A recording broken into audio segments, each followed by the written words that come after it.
Okay, I posted this video yesterday about Senate Democrats. It only got like 1,700 views on TikTok because this platform hates me and I've been super suppressed since the Mario's brother incident. I also don't have dark money and bots boosting my content in the algorithm. But anyway, I posted it over on YouTube where it immediately got 65,000 views. And there's a number of comments over there that are a little bit concerning. So I want to clarify what I was discussing yesterday. I think some folks are a little confused. And I think it's really, really important that we understand nuance and not try to paint with too broad of a brush. So I was talking yesterday about this piece that came out in the Huffington Post on election day, but early in the day, way before any of the votes had been counted. And that piece was entitled, "Democrats Might Be on the Verge of Caving Over the Government Shutdown." It's interesting that after the election results came in, Huffington Post changed the title of this article, but the body of the piece is still the same.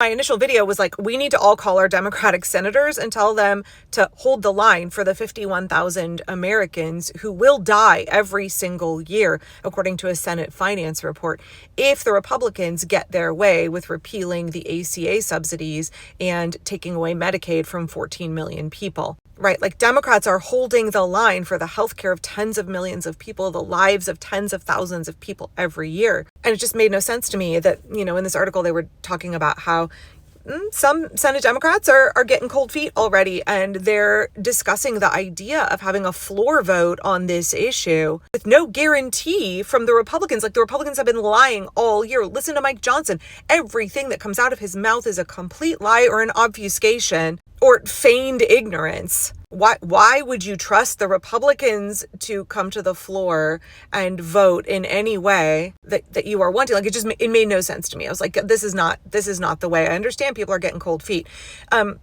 And so I was like, everybody needs to call their Democratic senators and let them know they can't cave on this issue. And then, of course, the election results came in 6-8 hours later. And my hope now is that those Senate Dems that were waffling, they see the mandate from the people, they see the election results, and they feel emboldened to continue to hold strong. We all know that establishment Democrats in this country are really good at prying defeat from the jaws of victory, right? They are perfectly willing to just give up a winning hand, which is what they have right now. And the reporting was indicating that Democrats were thinking about folding because Republicans are willing to starve tens of millions of Americans. And I was like, okay, well, the right thing to do here is that we make sure that people get fed.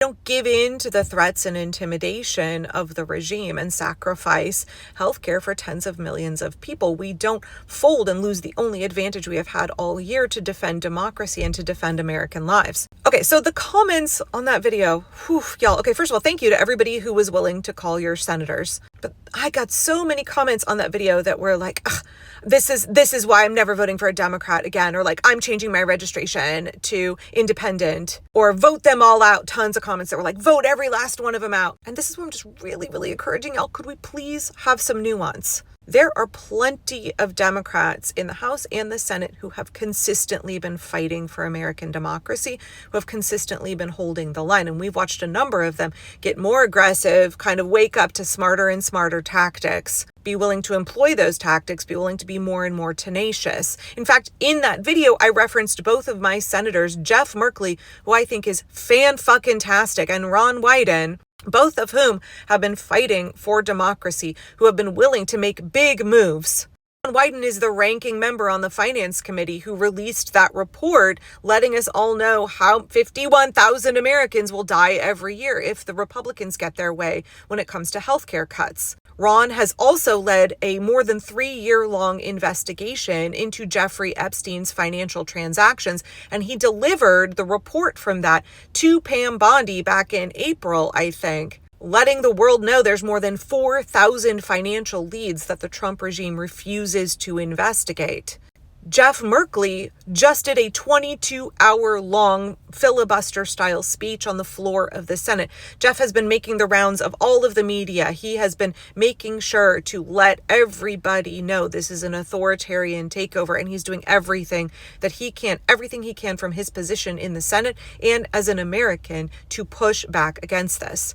Yes, Democratic leadership fucking sucks. I've been saying since March that Chuck Schumer needs to go. Chuck Schumer and Hakeem Jeffries are not equipped to meet the moment.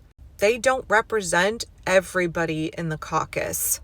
Yeah, there are some moderate Democrats establishment Democrats who are bought and paid for. They definitely need to go. If you live in a state or in a district where your senator or your representative is not representing you and is more beholden to corporate interest, APAC money, dark money than they are to you, their constituents, then vote those fuckers out. Primary them. We just saw in New York City that a powerful establishment Democrat who has billionaires backing him, who has the Democratic establishment backing him, despite the fact that he's a serial sexual harasser. We saw that motherfucker lose in New York to somebody, Zoran Mamdani, that the people wanted elected. So it absolutely is possible to overcome all of the money and all of the power from the establishment. Trust for the Democratic Party is still very low, and I truly believe that the way for the Democrats to rebuild trust with the American people and to help partner with us to save us from the fascists is that they must set themselves up as an anti-corruption party. They must be outspoken about overturning Citizens United. They must be outspoken about getting dark money, billionaire money, foreign money out of our politics. You don't have to take that money to be successful in politics. Look at Jeff Merkley, my senator. He doesn't take a dime from AIPAC. Look at Zoran Mamdani. He didn't take a dime from the oil industry.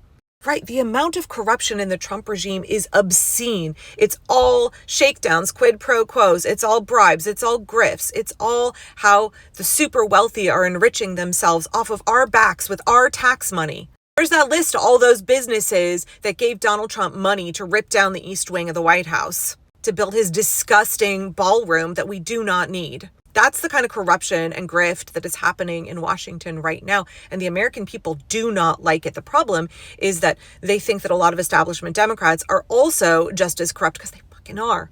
Telling you, Democrats, it is a winning move to establish yourself as an anti-corruption party. Yep, it means you're going to have to stop taking money from big crypto California senators. It means you're going to have to stop taking money from AIPAC. It means you're going to have to push for the kind of reforms that are not going to mean that you're going to be able to enrich yourselves doing politics. Cool, that's what the people need. That's what democracy needs.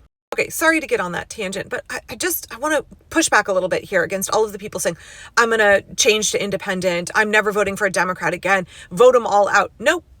We are smarter than that. We can be savvier than that. We can understand nuance better than that. We can understand that there are progressive Democrats, there are establishment Democrats. Why the fuck would I vote out Jeff Merkley? He doesn't take a dime from AIPAC. He works for us, the people. He's doing the good work. I don't want to vote him out. Think about what you're saying. Not everybody in the Senate is Chuck Schumer. What we need is new leadership, and we need to be able to assess individually whether or not we have good representation in government. The problem when we are looking at the shutdown right now is that Republicans only have to peel off 5 Democratic senators to reopen the government in a way that kills 51,000 Americans a year, in a way that takes away healthcare from tens of millions of Americans. That is the issue. That's why not only is there urgency, but there's the need for us to communicate very clearly. Do not piss off your constituents. Do not fucking throw us under the bus. Hold the line for our healthcare. Hold the line for our democracy. Do not buckle now. Otherwise, what has this shutdown been for? Why would you consider a floor vote when you know that Republicans are going to fuck you and us over?